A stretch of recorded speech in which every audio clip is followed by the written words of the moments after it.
Eu, o pregador, venho sendo rei de Israel em Jerusalém. Apliquei o coração a esquadrinhar e a informar-me com sabedoria de tudo quanto sucede debaixo do céu. Este enfadonho trabalho impôs Deus aos filhos dos homens para nele os afligir.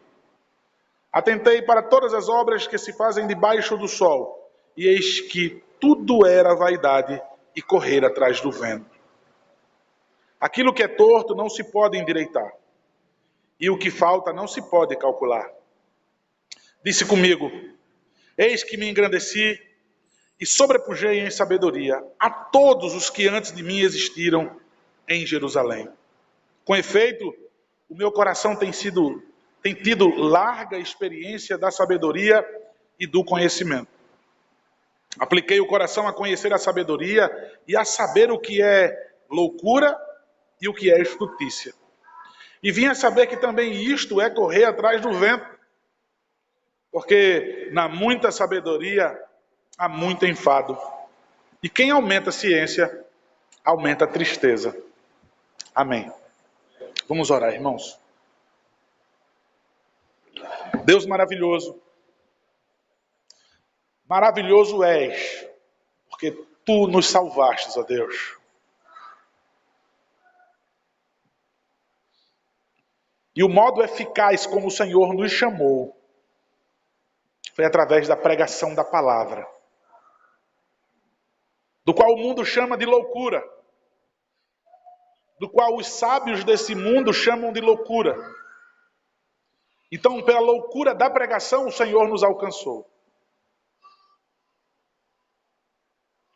Rogamos ao Senhor, Pai, que com a loucura da pregação, o Senhor firme cada vez mais os nossos passos. Que o Senhor endireite cada vez mais os nossos passos. Queremos ir, Pai, seguindo sempre o Teu Filho Jesus, porque Ele é o caminho. E que fora desse caminho, essa vida não tem sentido, essa vida continua vazia. Então, Pai, nos livra, Pai, da religiosidade que não faz sentido, mas da verdadeira religião que é o Senhor. Nos livra, Pai, permanecermos membros nominais de igrejas, apenas formalmente, Pai, vazios, desesperados, angustiados. Nos livra, Pai. Queremos de fato ser membro do corpo de Cristo. Uma vida cheia de propósito, Pai. Ainda que vivendo aqui nesse mundo, ainda que vivendo na Babilônia, queremos ter alegria. Queremos, Pai, seguir adiante porque temos um alvo, o prêmio da soberana vocação. Ó Pai, desejamos, Deus, aqui ou no mundo vindouro, Pai, diante da tua glória, Pai, face a face com a tua majestade. Em ambos os lugares, Pai, queremos viver eternamente para a tua glória e encontrar prazer nisso, Deus. Em nome de Jesus, Pai, fala aos nossos corações. Nos enche, Deus, da tua verdade, para que não continuemos vazios, Deus, e desesperados nesse mundo. Em nome de Jesus, Pai.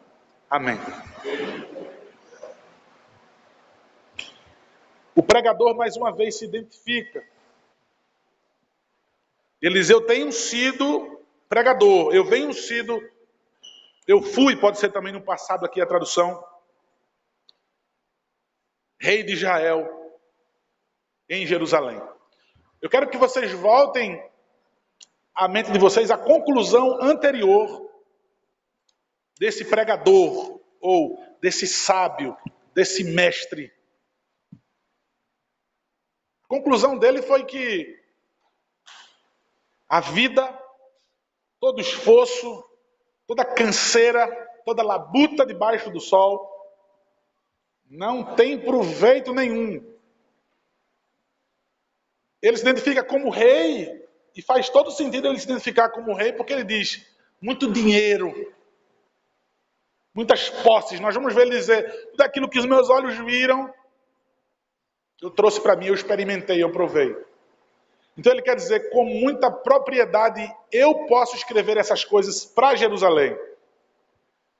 Eu posso anunciar essas coisas para Jerusalém. Ele falou sobre o proveito do trabalho. Ele agora vai continuar falando sobre o proveito do trabalho, mas mais especificamente sobre sabedoria. Nós deveríamos ler do versículo 12 até o capítulo 2, no versículo 26. Nós deveríamos ler tudo isso. E eu fiquei numa briga comigo mesmo se eu deveria pregar dessa maneira. Porque todo mundo espera que o sermão expositivo seja, cada versículo você tirar as suas palavras, as suas frases. E aí vai ficar muito grande. Mas que, na verdade, a construção textual, ela é até o versículo 26 do capítulo 2. Por quê, irmãos? Eu quero que vocês olhem comigo o versículo 24. Observem comigo. Que aqui está o centro. Aqui está o versículo-chave. Quando nós começamos a ler o versículo 12 do capítulo 1, até o versículo 26 do capítulo 2, esse versículo 24 aqui ele é central. Ele diz assim: nada há melhor para o homem do que comer, beber e fazer que sua alma goze o bem do seu trabalho. No entanto, vi também que isto vem da mão de Deus. Veja, eu já disse para vocês tanto, como a semelhança de Paulo, não é desgosto repetir as coisas. Nós vamos ver isso no domingo que vem, se Deus permitir. Mas é maravilhoso saber que esse versículo 24, ele está dizendo assim, olha, em contraste com a visão desse mundo, porque o tempo todo ele vai dizer, debaixo do sol e debaixo do céu. E nós lemos hoje ele dizer, debaixo do céu, são sinônimos. Tá? Debaixo do céu e debaixo do sol são sinônimos. Ele quer dizer, numa visão horizontal, numa perspectiva secular, mundana. Ou seja, numa visão que o homem tem do mundo sem Deus, ele quer dizer, não faz sentido nenhum. Aí ele vai dizer agora, com Deus, isso vem da mão de Deus. Eu vi que isso vem da mão de Deus. É você comer, beber, você encontrar alegria nisso, quando isso vem fruto do seu trabalho, da sua própria conquista. Mas o que ele quer dizer precisamente com isso? Ele quer falar sobre a necessidade que você deve ter diariamente, o tempo todo, e deixa eu usar sinônimos, constantemente, ininterruptamente, contentamento com o que você tem com o Senhor lhe dá. E nós vamos ver que Jesus Cristo vai ensinar na oração do Pai Nosso, pão nosso de cada dia nos dai hoje. Significa que amanhã o Senhor vai dar, e que no outro dia o Senhor vai dar, e que no outro dia o Senhor vai dar. Quando Jesus Cristo nos ensina a orar assim, pão nosso de cada dia que o Senhor nos dá hoje, significa porque foi o Senhor que deu ontem, o Senhor que vai dar hoje, é o Senhor que vai dar amanhã, e que Ele nunca vai deixar faltar em nossa mesa. Como Ele nunca deixou o seu povo com fome, Ele mandava o maná. Eles amanheciam de manhãzinha, estava lá o maná no deserto. Aquelas escamas que caíam, juntavam, faziam bolos, faziam pães. Enjoou de comer pão?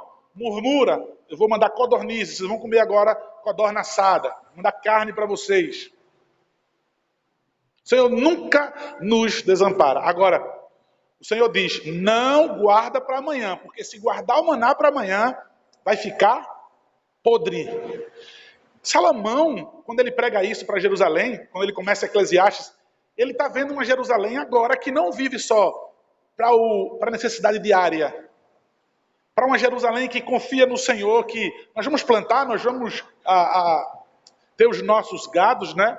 Os nossos animais, mas nós vamos estar tranquilos em Deus. Nós vamos ver para o hoje, porque o amanhã pertence a Deus. Mas não.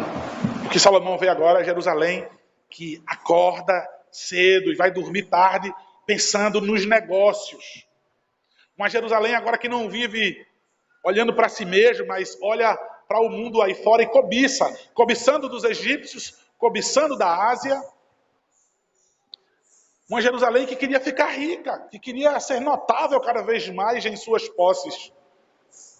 Dinheiro e fama, dinheiro e status.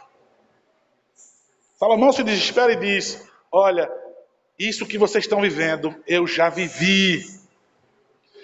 E ao longo do texto nós vamos ver tudo aquilo que ele conquistou, tudo aquilo que ele foi.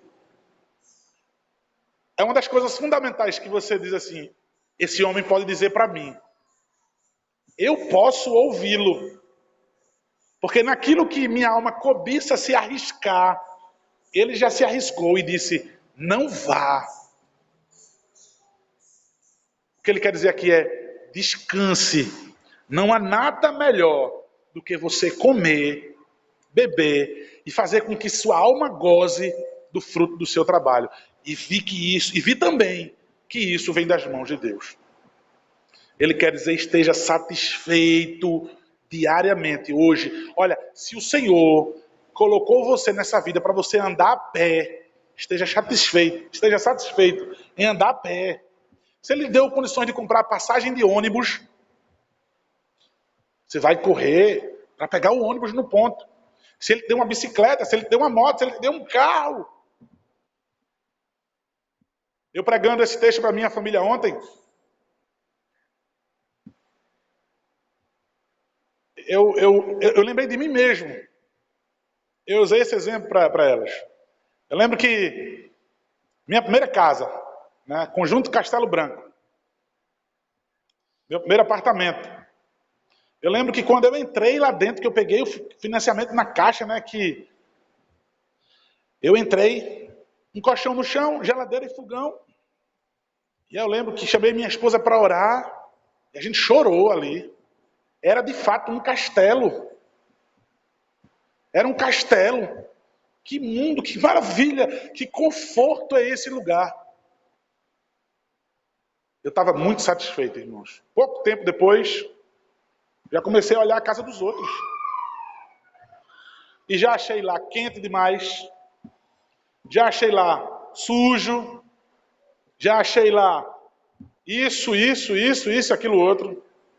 Eu já comecei a desejar outros lugares. Quando eu se mudei para casa agora, eu moro, aí alguém brincou comigo. Foi a irmã Leide. Pastor, agora, que maravilha, né, pastor? Entendendo onde o senhor morava agora. E eu disse: não, irmã Leide, eu quero mais. Ela disse: pastor. Eu disse: eu quero o céu. Ela disse: ah, tá bom. Veja, meu primeiro carro foi um Santana. Tudo que eu queria era um carro. Eu quero um carro, eu quero um carro, eu quero um carro. E o meu Santana velho, eu lembro que o carro, quando desligava, aí Fabiana tinha que descer, abrir o capô do carro e pegar um fio e botar na bateria e dar na cebolinha do carro para eu poder dar ignição lá dentro. E muitas vezes era no meio do trânsito, na Fernandes Lima, no horário de pico, às vezes era de madrugada, no meio da rua, às vezes era saindo de uma festa, todo mundo bonito, tinha que levantar o capô e alguém segurar lá. Mas era o meu carro, era a minha Ferrari. Era mesmo, irmãos. O orgulho que eu tinha daquele carro. Era um Santana. Eu olhava o povo por cima, assim, esse meu carro aí é... Eu tentava convencer a mim mesmo que não tinha carro melhor do que Santana, não.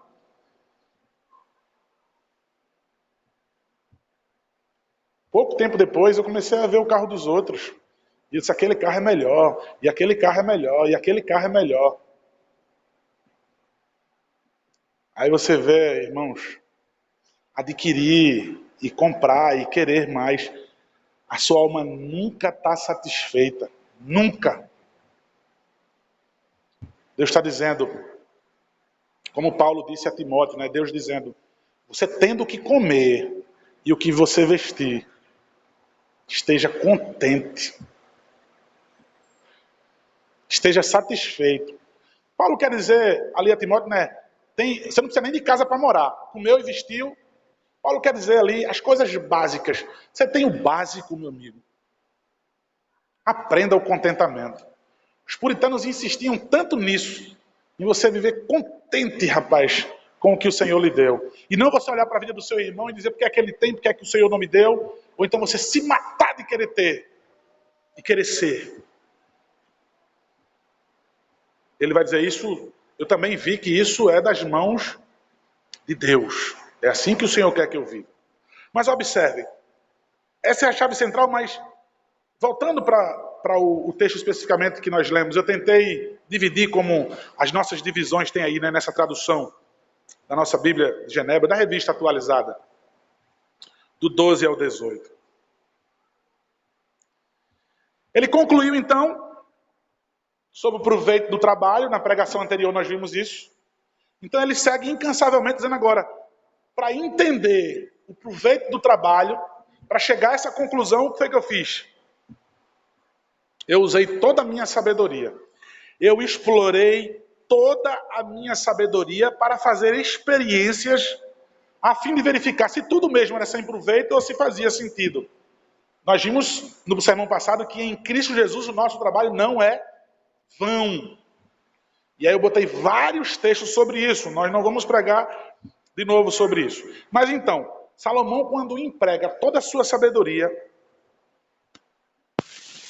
ele vai dizer que isso é frustrante. Observe, irmãos, versículo 12. Eu, pregador, venho sendo rei de Israel, tenho visto como é que Israel tem se comportado. Apliquei o coração a esquadrinhar e a informar-me com sabedoria de tudo quanto sucede debaixo do céu. No mundo sem Deus, a quem? A parte de Deus, ele diz, esse enfadonho trabalho, Deus pôs aos filhos dos homens, para nele os afligir. Veja, na perspectiva sem Deus, os homens não conseguem entender.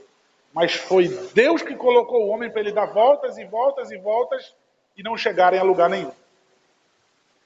Irmãos, veja, se alguém lê Eclesiastes, numa perspectiva também sem Deus, essa pessoa vai mergulhar cada vez em depressão, cada vez mais em desânimo, vai dizer, rapaz, foi Deus que me colocou nessa situação, é Deus que quer que eu viva infeliz. A vida não tem propósito mesmo e a pessoa vai piorar. Mas a própria palavra de Deus nos dá a resposta.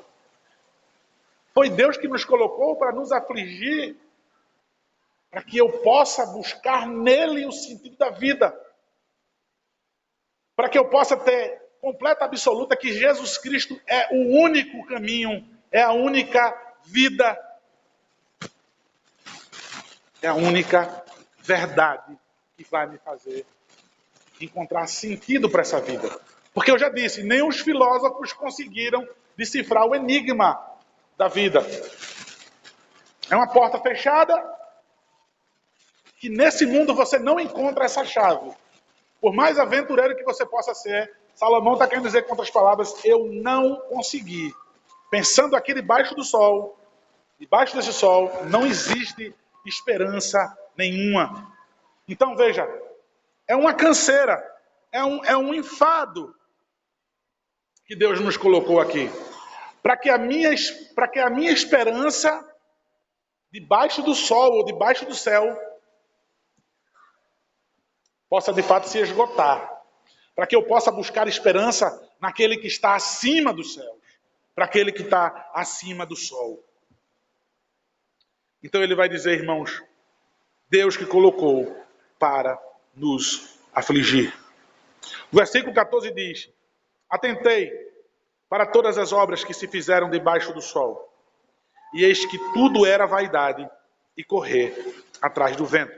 Então ele vai repetir e vai dizer sobre o trabalho, né, que foi o que nós vimos no sermão passado, nas palavras passadas dele. Ele não vai se esgotar aqui, ele vai continuar falando sobre todo o seu trabalho, ser inútil, ser fútil. Mas ele vai dizer, eu atentei. É aquilo que eu disse no começo. Ele vai usar toda a sua sabedoria para decifrar, para tentar entender, e a conclusão que ele chegou é uma conclusão frustrante, não faz sentido nenhum. Irmãos, esse correr atrás do vento, versículo 14, nós podemos traduzi-lo como agrupar, como reunir. É como correr atrás do vento. Então, peraí. A menção aqui é da mesma palavra usada quando um pastor ele reúne as ovelhas. Quando um pastor de ovelha agrupa as suas ovelhas, ele sente falta e ele vai pegar todas. Ele não descansa enquanto não reunir todas. Essa mesma palavra usada para reunir. Então, o pregador está dizendo, é a mesma coisa que você tentar acumular vento. Você tentar agrupar vapor.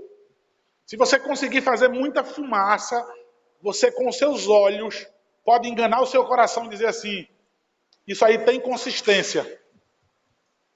Tem algum proveito disso aí, isso aí serve para alguma coisa. Deixa eu tentar pegar. E quando você bota as suas mãos, aquilo some diante dos seus olhos, sem que você entenda como aquilo sumiu, como aquilo foi tão rápido e não teve proveito nenhum para aquilo.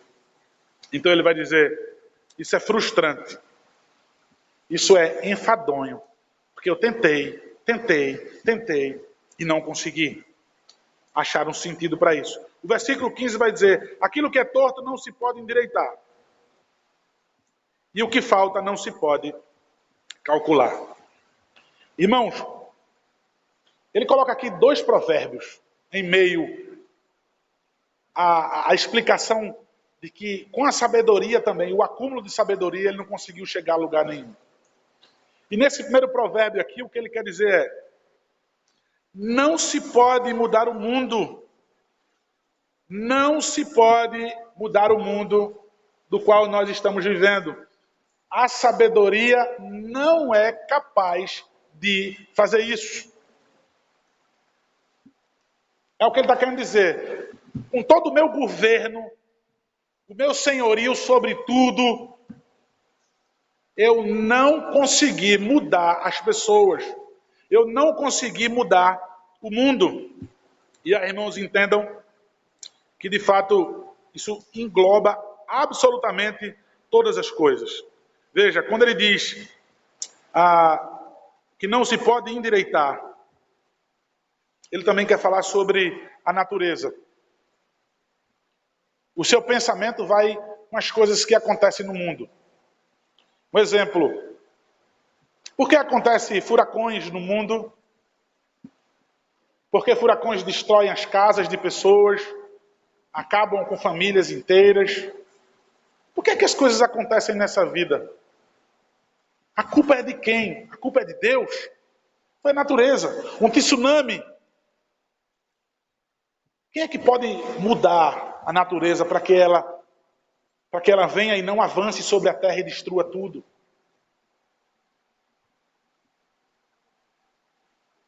Salomão quer dizer, eu nunca entendi por que essas coisas acontecem. Irmãos, é ou não é perguntas que nós fazemos sempre? Você com certeza já ouviu isso na faculdade, em casa. Vem cá, tu é crente?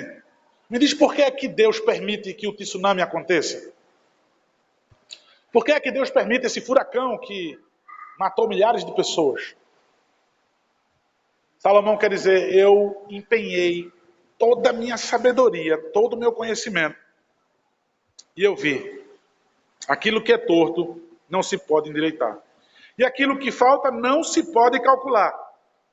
Um provérbio parecido com isso, aquilo que falta não se pode calcular é, você não pode contar com os ovos que a galinha não pôs. É um provérbio similar. Você não pode contar com os ovos que a galinha não pôs. Ou seja, você não pode tirar algo como proveito se ele nem existe ainda. Você está fazendo planos e você está usando o jogo do se acontecer e se fosse desse jeito. Você não pode contar com essas coisas e dizer, tem proveito. Se minha vida fosse assim, se eu nascesse numa família que tivesse dinheiro, uma família que tivesse uma posição elevada, eu seria feliz. Se não tivesse acontecido essa tragédia na minha vida, na minha família, eu seria feliz. Eu iria encontrar sentido para essa vida. O versículo 16 vai dizer, disse comigo, eis que me engrandeci e sobrepujei em sabedoria a todos os que antes de mim existiram em Jerusalém. Com efeito, meu coração tem tido larga experiência de sabedoria.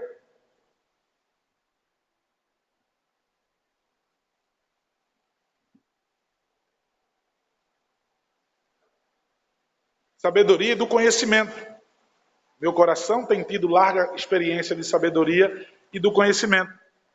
Apliquei o coração a conhecer a sabedoria e a saber o que é loucura e o que é estutícia. E vim a saber que também isto é correr atrás do vento. Irmãos, ele parou até para pensar nisso. Qual é a diferença que há? Ele chegou a um estado de sabedoria tão alto que ele disse: ser sábio e ser louco é a mesma coisa. Não há proveito nenhum. Porque o sábio vai ter o mesmo enterro, vai para debaixo do chão do mesmo jeito que vai o louco. A sabedoria que aquele homem adquiriu vai embora com ele. Vai embora com ele, não junto com ele no caixão, tá? Mas vai-se embora, deixa de existir. E ele diz: rapaz, eu me apliquei a tanta sabedoria, daqui a pouco eu morro. Isso me serviu para quê? Eu ser um homem tão sábio. Ele olha para o louco e diz: mas igualzinho a mim. Igualzinho a mim, não tem conhecimento nenhum, não tem sabedoria nenhuma. Mas aquele louco vai embora também e acabou-se. Ele é igualzinho a mim. Então ele viu que isso também era acumular vapor, acumular fumaça, acumular vento. Então ele diz no versículo 18: porque na muita sabedoria há muito enfado. Ele vai pegar outro provérbio, vai dizer: porque na muita sabedoria há muito enfado. E quem aumenta a ciência, aumenta a tristeza. Muita sabedoria enfada, porque quanto mais você descobre,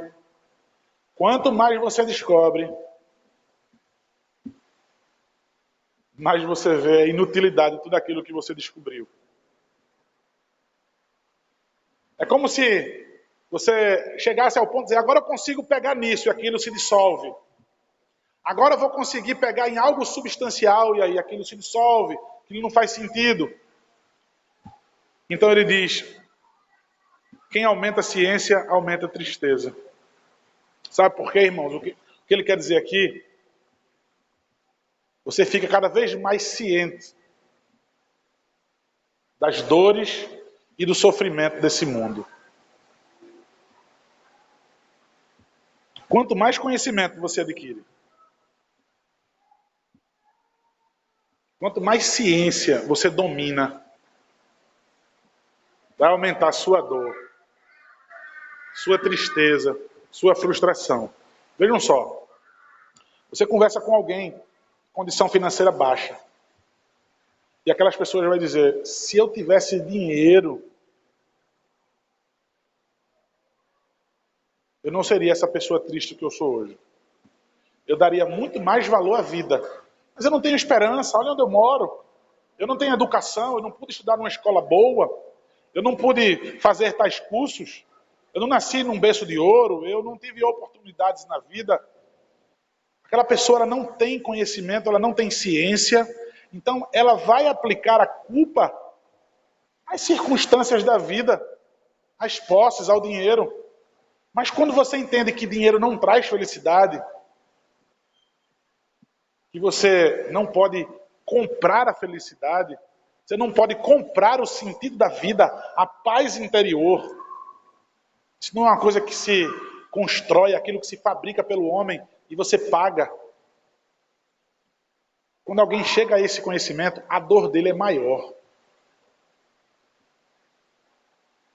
Veja só, para quem não tem ciência, não tem conhecimento, ele vai dizer: eu só não sou feliz por causa disso. Mas para quem tem conhecimento, a dor e a tristeza é muito maior. Irmãos, vejam, por que é que os adultos, por que é aquele que quanto mais tem idade, a gente vê que ele tem um sofrimento maior? É porque já foi calejado, tudo isso, tudo bem, faz sentido. Ele tem mais conhecimento do que os mais jovens. Aí você vê que a tristeza dele e a dor é maior do que a sua. Vivem debaixo do mesmo teto. Com as mesmas oportunidades, talvez. São pessoas que sofrem mais. São pessoas mais tristes, profundamente mergulhadas em angústia, porque essa vida não satisfaz. Todas essas coisas são ditas, irmãos, por esse homem que com propriedade ele poderia falar, para que você corra desesperadamente para a única saída que pode trazer paz ao seu coração. Para a única saída. Cristo Jesus. Irmãos, 1 Coríntios, eu quero que você abra a sua Bíblia. Primeira carta que o apóstolo Paulo escreve aos Coríntios. Aquele povo que se orgulhava de ter sábios entre eles. Os coríntios diziam, nós somos os gregos. Nós somos um povo sábio, super inteligente, cheios de conhecimento. Estão entre nós os principais filósofos. 1 Coríntios capítulo 1, versículo 19. Paulo chega ali com o evangelho. E ele chega com uma mensagem muito dura. Paulo chega muito ignorante ali, sendo muito radical, o apóstolo Paulo. E ele chega logo para acabar com tudo, para desfazer logo o pensamento deles. E no capítulo 1 de 1 Coríntios, no versículo 19, Paulo diz assim,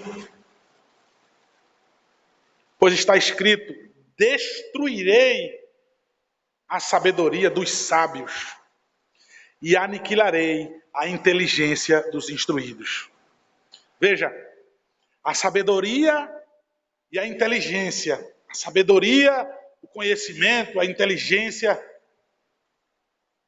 eu vou destruir, eu vou aniquilar. Ou seja, todo pensamento, toda sabedoria debaixo do sol, debaixo do céu, Deus vai destruir, vai aniquilar. Observe o que diz o versículo 20. Qual é o termo que é usado para a sabedoria desse mundo, dada por Deus? Versículo 20.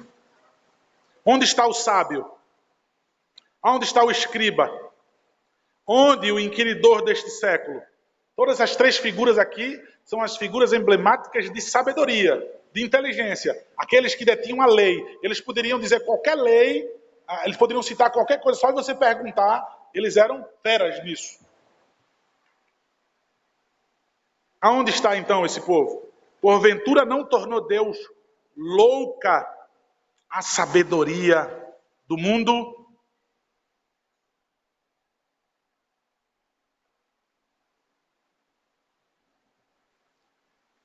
Sabe por que o apóstolo Paulo está usando essa linguagem, irmãos?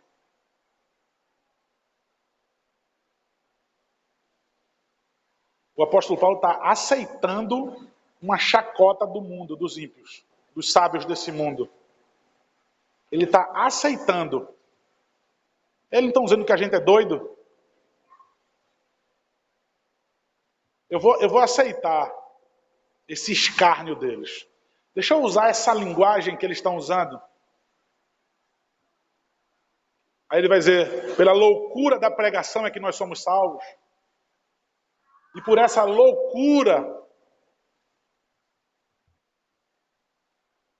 ou seja, pelo poder de Deus é que nós existimos, vivemos, e que nossa vida tem propósito por causa da loucura dessa pregação. Você vai ler todo esse texto e você vai ver Paulo aceitando a linguagem de que nós somos doidos mesmo. Para quem vê e vive a vida na perspectiva debaixo do sol e debaixo do céu, nós somos loucos. Irmãos, não queiram mudar isso. Vocês sempre vão ser tidos como loucos nesse mundo. O grande problema é quando vocês forem aceitos por esse mundo. Vocês devem desconfiar quando o mundo vos aplaudir. Quando vocês receberem um sorriso simpático desse mundo, aí vocês devem estranhar. O mundo só vê a vida com os olhos aqui de baixo. Não olham com os olhos espirituais acima do céu e acima do sol. Não conseguem ver Cristo Jesus. A esperança desse mundo não está em Cristo Jesus. Então são cegos. 1 Coríntios, capítulo 1, versículo 30. Só avançando os versículos, só para deixar claro. Paulo diz assim: mas vós sois dele em Cristo Jesus, o qual se nos tornou da parte de Deus o quê? Sabedoria e justiça e santificação e redenção. Para que, como está escrito, aquele que se gloria, glorie-se nele, em Cristo Jesus, que é o quê? A sabedoria de Deus. Se não for em Cristo Jesus, a sua busca por sabedoria, a sua esperteza para esse mundo, vai ser sempre enfadonha, frustrante e angustiante.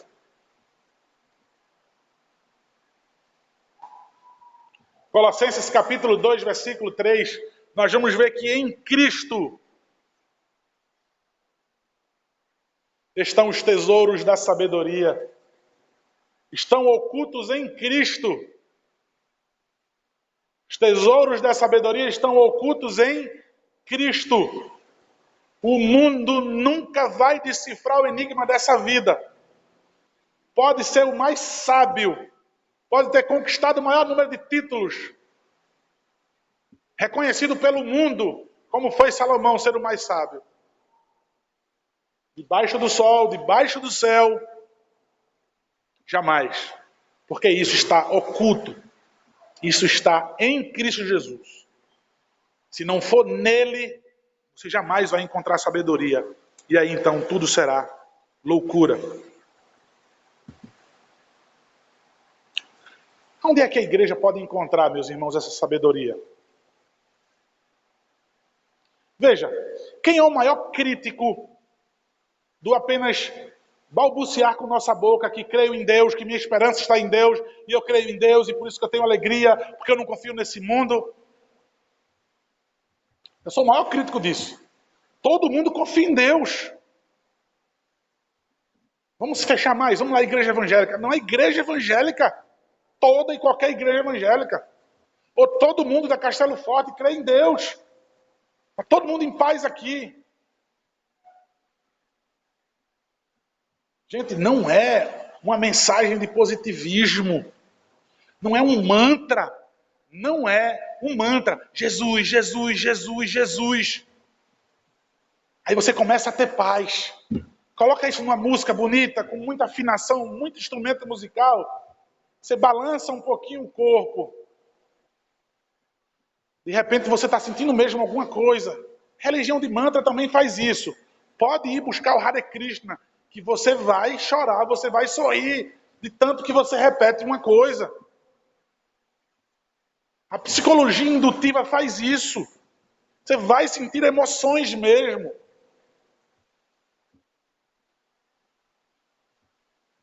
Onde, então? Onde? 2 Timóteo, irmãos.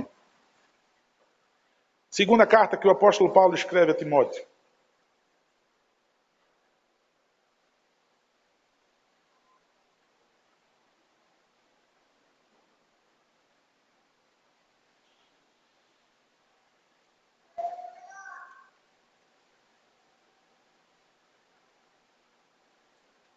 Segunda Timóteo, capítulo 3.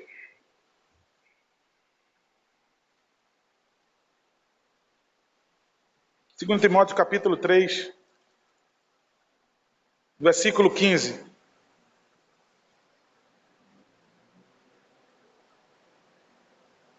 Versículo 14 e 15. Paulo escrevendo a Timóteo diz: tu, porém, permanece naquilo que aprendestes e de que fosse inteirado, sabendo de quem o aprendestes e que desde a infância sabes as sagradas letras, que podem tornar-te o quê? Sábio para a salvação pela fé em Cristo Jesus.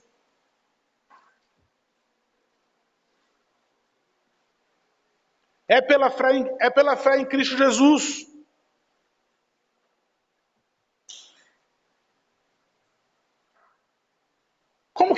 fé em Cristo Jesus? Pela pregação da palavra. Pelas sagradas letras que ele conhece. Isso torna-o sábio. Sábio para quê? Para salvação. Isso torna você sábio para que você possa decifrar o enigma da vida. Para que é que você foi criado? Para que é que você existe? E aí vamos repetir a primeira pergunta de novo do breve catecismo. Qual é o fim principal do homem? Glorificar a Deus e gozá-lo para sempre. Encontrar prazer nele para sempre.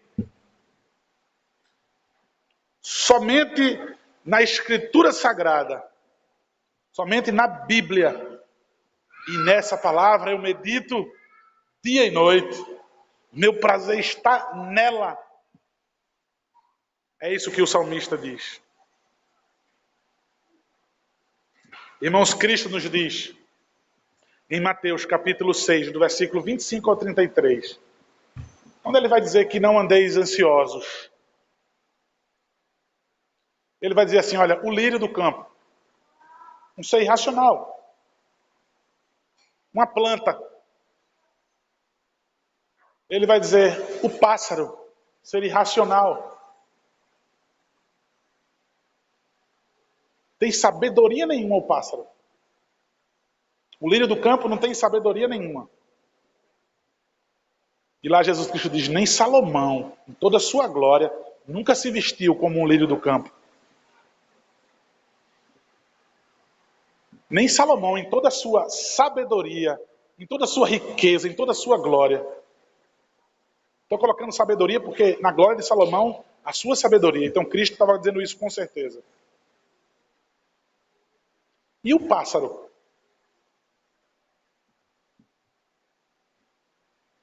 Ele não se enfada debaixo do sol, na sua canseira da vida. E Deus providencia para ele. Todos os dias o que o pássaro comer. Um pássaro não morre de fome, porque Deus todos os dias providencia para ele. Veja, uma flor e um pássaro, eles não têm sabedoria nenhuma. Deus providencia o que ele coma e o que ele vista.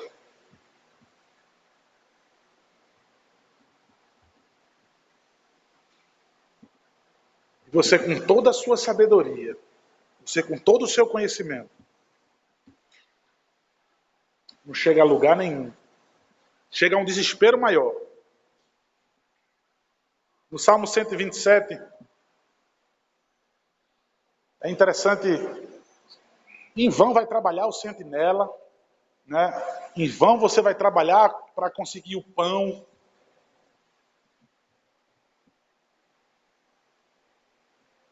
Se não for o Senhor que vai te dar essas coisas, né? Aí ele diz assim,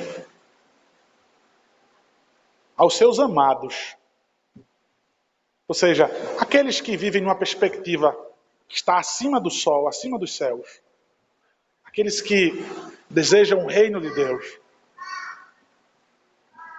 aqueles que amam a Cristo e a sua glória de maneira que anseiam por ela, Deus dá enquanto eles dormem. Deus dá enquanto a sua sabedoria está em off. Deus dá enquanto você está desligado. Deus está providenciando para você. Veja, enquanto o mundo está nessa loucura, você, com o conhecimento que Deus lhe deu, e você olha assim, quem sou eu, né? Olha para um lado, olha para o outro. Quantos sábios, quantos mestres, quantas pessoas de status elevados com mais dinheiro do que eu. O Senhor providencia para você, meu irmão. Onde você não está fazendo nada com suas mãos. Ele não está convidando você ao ócio e à irresponsabilidade. Não é isso. Tá? Não é isso. Mas no momento em que você não pode fazer nada com suas mãos e muito menos com sua sabedoria, Deus está fazendo por você. E aí, irmãos, eu finalizo com uma experiência que eu tive na minha adolescência, quando eu comuniquei aos meus pais, não, eu fui pedir aos meus pais, Eu queria viver de pregar o evangelho. Eu já tinha entrado em 2 faculdades, tinha entrado em 2 cursos e saído. Entrava no emprego e pedia demissão no primeiro mês. Eu queria estar todos os dias pregando o evangelho na rua. Eu queria estar pregando. Eu lembro que eu pregava dentro da favela, o cara com um revólver aqui do lado pregando, e eu pregando. E eu no outro dia estava pregando para o filho do governador, sem saber que estava na casa do governador. Fiquei rindo assim, eu digo, pai, tua mãe tem a foto desse cara aqui. Teu pai não tem ciúme não. Aí ele começou a rir e tal. E eu mexendo com o governador, sem saber, né, que... Aí depois me disseram, é o pai dele, rapaz. Eu digo, eita, rapaz, ele é filho do governador. Eu estava de um canto a outro e eu queria pregar o evangelho. Eu lembro que, coração pesado, né, dos meus pais, numa época em que os meus primos, tudo indo para a América, ganhar muito dinheiro e venha-se embora, e eu estou ganhando muito dinheiro aqui. Eu disse, não, eu quero pregar o evangelho, eu quero pregar o evangelho, e eu quero pregar o evangelho. Eu lembro que minha mãe conversando certo dia com uma mulher daqui de Maceió, esposa de um médico muito conhecido, famoso aqui em Maceió. Seu filho é o quê? Ele faz o quê? Minha mãe falou assim, com certo receio, ele quer ser missionário. Ele quer pregar o evangelho. Quer viver só disso, de pregar o evangelho. Na época eu relutava para ser pastor, porque eu dizia, eu não preciso de um papel passado para ser pastor, eu quero pregar o evangelho sem nada. Eu lembro que eu fora de casa, em outro estado, eu não tinha condições nem de comprar uma sandália para mim. Andei certo tempo descalço. Eu disse, eu não quero ser pesado aos meus pais. Se eu sair de casa, eu quero pregar o evangelho, não quero pedir nada a eles. E passei certo tempo andando descalço, porque não tinha como... Não queria ser pesado aos meus pais. Não queria trazer vergonha a eles. Eu tenho que assumir minhas responsabilidades, minhas decisões. E eu lembro que essa mulher disse assim, o seu filho é o quê? Minha mãe disse, ele quer ser missionário. Não, ele é missionário. Dedicar a vida dele só para pregar. E ela disse com tristeza e preocupação. Aquela mulher disse assim, pelo amor, né? Pelo amor da minha mãe comigo. Preocupação. Vai ser o quê? Sem comer e... Vai receber o quê? Vai ganhar o quê? Todo pai, toda mãe vai se preocupar. E aquela mãe disse assim, meu Deus, era o meu sonho. Eu tenho um filho meu que é médico e o outro é advogado, da idade dele. Quem dera se Deus me desse pelo menos um deles. Dissesse assim, mãe, eu quero largar a medicina. Eu quero ser missionário, eu quero viver de pregar o evangelho. Aquela mulher emocionada, ela falou essas coisas. Como eu queria meus filhos usassem da sabedoria deles para se dedicar à pregação do evangelho. Aquele dia foi marcante para mim, né? Porque eu sempre me encurvava, né, quando eu via alguns colegas falando e ascendendo na vida. E eu disse, está fazendo o quê? Pregando o evangelho. Pregando o evangelho. Pregando o evangelho. Não estou tornando as outras profissões, irmãos, não sagradas. Toda profissão é sagrada. O pedreiro, a profissão dele é tão sagrada quanto a minha. O professor, a profissão dele é tão sagrada quanto a minha de pastor. Mas, irmãos, no que é que nós temos empenhado a sabedoria que o Senhor nos deu? É apenas numa visão aqui, irmãos, debaixo do sol? É apenas numa perspectiva desse mundo? Eu volto às palavras de Cristo em Lucas. Que adianta um homem ganhar o mundo inteiro e perder a sua alma? E ele vai dizer, Cristo vai dizer, Deus disse, louco, é nessa noite que perderão a sua alma. E o que você tem feito? Para quem será? Os teus projetos, da tua mente, da tua sabedoria, da tua ciência, O que, meu irmão, disso tudo que você tem planejado é para a glória de Deus? No que isso contribui para a sua eternidade? Pense nisso, porque alguém, e esse foi Salomão, aquele que agora prega para Jerusalém, ele diz: eu descobri que minha sabedoria, os lugares que eu pude decifrar, onde eu pude esquadriar, que eu olhei para esse mundo, eu disse: é um vapor, é uma fumaça, não tem sentido nenhum. Ele quer dizer agora, como ali no versículo 24 do capítulo 2, diariamente, se você encontrar proveito em Cristo, comer e beber, vai começar a fazer sentido. Quando você faz isso em Deus, quando você faz isso para a sua glória. Contentamento diário na provisão de Deus, na providência de Deus para a tua vida. Descanse nele. Peça sabedoria a Deus. Descanse nele. Derrame seu coração. Abra o seu coração. Desfaleça o seu coração diante do Senhor. Para que a tua cabecinha, teus conhecimentos, a tua sabedoria, possa encontrar paz nele. Amém?